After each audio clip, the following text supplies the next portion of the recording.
Good morning students. हम हमारा chapter उत्तक गुरु दक्षिणा रीड कर रहे थे। हमने पढ़ा कि उत्तक जो था बहुत ही ड्यूटीफुल शिष्य था, प्यूपिल था अपने गुरु का। और जब उसकी शिक्षा पूरी हुई तो उसने अपने गुरुजी से कहा कि आप मुझसे कोई भी ऐसी चीज़ मांग लें जो आपको बहुत अच्छी लगती हो।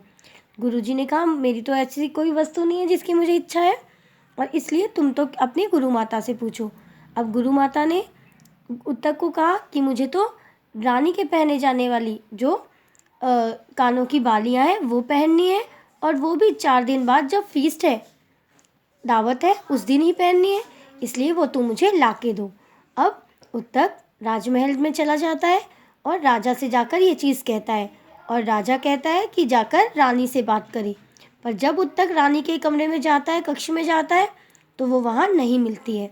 अब देखिए आके वो फिर से बोलता है महाराज को, और अब क्या होता है आगे हम रीड करते हैं। द किंग लुक्ड एट उत्तक एज ही स्टूड हेयर। अब किंग जो है उत्तक को देखता है जो कि वहाँ उसके सामने खड़ा है, with dust of travel upon his cloth, जिसके कपड़ों पे यात्रा की धूल चढ़ी हुई थी, and his hands and feet dirty and stain, और उसके हाथ और पैर जो है बहुत गंदे थे और धब्बे थे उसके ऊपर। तो राजा ने क्या कहा देखकर, it is that how you would go to the queen, he said. तो राजा ने पूछा, अच्छा तुम इस प्रकार से रानी के सामने गए थे।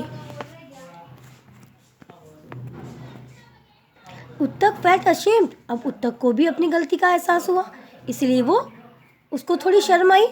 Washed and clean. अब अपने हाथ वाथ धोए, कपड़े साफ किए, और he again went in search of queen. फिर से वो रानी को ढूंढने चला गया। दिस टाइम, इस बार, ही फाउंड हर। इस बार रानी उसको मिल गई क्योंकि वो स्वच्छ कपड़े में गया था स्वच्छ हाथ पैरों में धो के गया था। The queen held out her hand. अब जब उसने रानी को कहा तो रानी ने अपना हाथ आगे बढ़ाया, एंड उत्तक saw the year rings sparkling in her palm. और उत्तक ने देखा कि ईयरिंग्स जो थी, कानों की जो बालियां थी, वो उनकी हथेली में चमक रही थी। You are a good child Uttak, she said. अब रानी कह रही थी, उत्तक तुम एक बहुत अच्छे बच्चे हो। I give you the year rings willingly, और मैं अपनी इच्छा से तुम्हें ये कानों की बालियां देती हूँ। बट बिवेयर, परंतु सावधान रहना। These earrings have long been coveted by the serpent king. परंतु ये कानों की जो बालियां हैं, इन बालियों पर सांपों का जो राजा है उसकी बहुत लंबे समय पर नज़र है। मतलब वो इस कानों की बालियों को लेने के लिए बहुत दिनों से इच्छा रख रहा है। डू नॉट लूज देम, तो इसे खो मत देना। उत्तक थैंक्ड हर। उत्तक ने रानी को धन्यवाद कहा, एंड स्टार्टेड फॉर होम, और अपने घर के लिए रवाना हो गया। Dusk was falling. अब शाम हो रही थी, एंड ही वॉज टायर्ड। अब वो थक भी गया था। Leaning against the trunk of a tree, और इसलिए वो एक पेड़ के तने के सहारे लेट गया। ही रेस्टेड, आराम करने लगा। Placing the year rings on the ground beside him, और अपने ही पास बगल में उसने कानों की बालियां जमीन पर रख दी। सडनली, अचानक ही saw A hand snatch the year rings. अचानक ही उसने देखा कि एक हाथ आए और ईयररिंग को झपट कर ले गए, एंड डिसअपियर, और फिर ईयररिंग को लेके जाकर वो गायब हो गई। He sprang to his feet, वो उछल पड़ा, and turn round in time, और तुरंत ही मुड़ गया। To see a man dressed in rag, और मुड़ते ही उसने देखा कि एक फटे पुराने कपड़ों में एक व्यक्ति था। रनिंग थ्रू द फॉरेस्ट, और जंगल की तरफ वो भाग रहा था। उत्तक रैन आफ्टर हिम, उत्तक उसके पीछे दौड़ा। As fast as he could, जितना तेज वो भाग सकता था उतनी तेजी से। When suddenly the man changed into a snake, और फिर अचानक ही वह व्यक्ति एक सांप में बदल गया। Which wriggled into a hole in the ground, जो कि जमीन के अंदर एक छेद में घूमता हुआ, कुंडली मारता हुआ घुस गया। उत्तक वॉज ग्रेटली डिस्ट्रेस फॉर। उत्तक इस बात से बहुत ज़्यादा दुखी हुआ। ट्राई एज ही डिड, उसने वो जो कर सकता था वो सारी कोशिशें की। He could think of no way to get through so small a hole, और वो सोच रहा था कि अब तो इस छोटे से होल में किस प्रकार से रास्ता बनाया जाए। रास्ता उसे नहीं दिख रहा था। He sat down to lament his faith, और अब अपने भाग्य पर वो विलाप करता हुआ नीचे बैठ गया।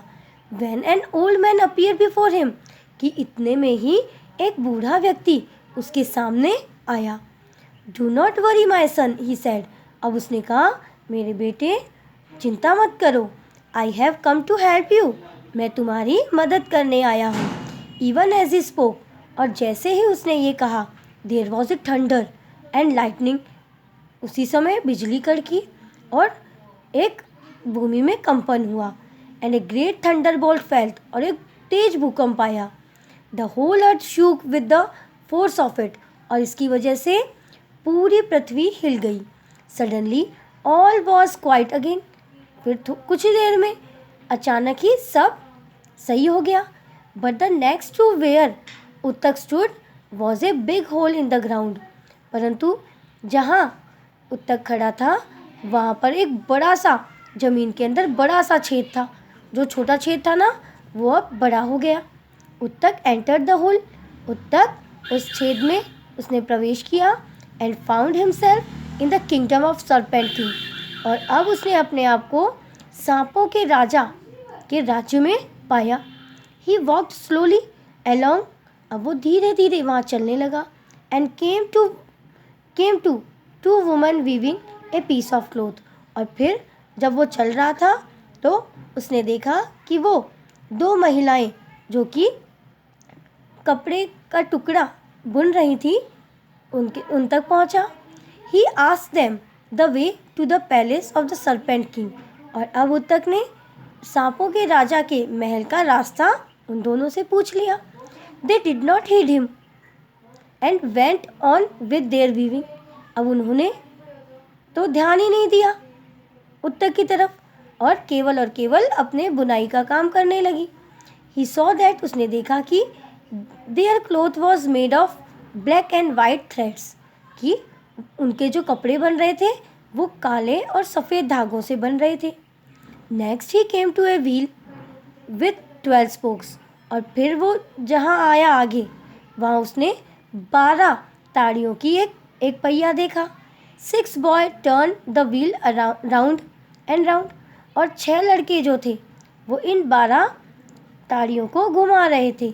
What are you doing, he asked the boy. अब उन 6 लड़कों से उत्तक ने पूछा, तुम क्या कर रहे हो। They did not answer him, उन्होंने जवाब नहीं दिया। And went on with their work, और अपना काम करने लगे। So he went on till he saw a man with a beautiful horse, और वो तब तक चलता गया जब तक उसे एक सफ़ेद घोड़े का व्यक्ति नहीं मिल गया। अब सफ़ेद घोड़े का जब व्यक्ति मिला उसने क्या किया, ये अब हम कल नेक्स्ट वीडियो में रीड करेंगे। Thank you.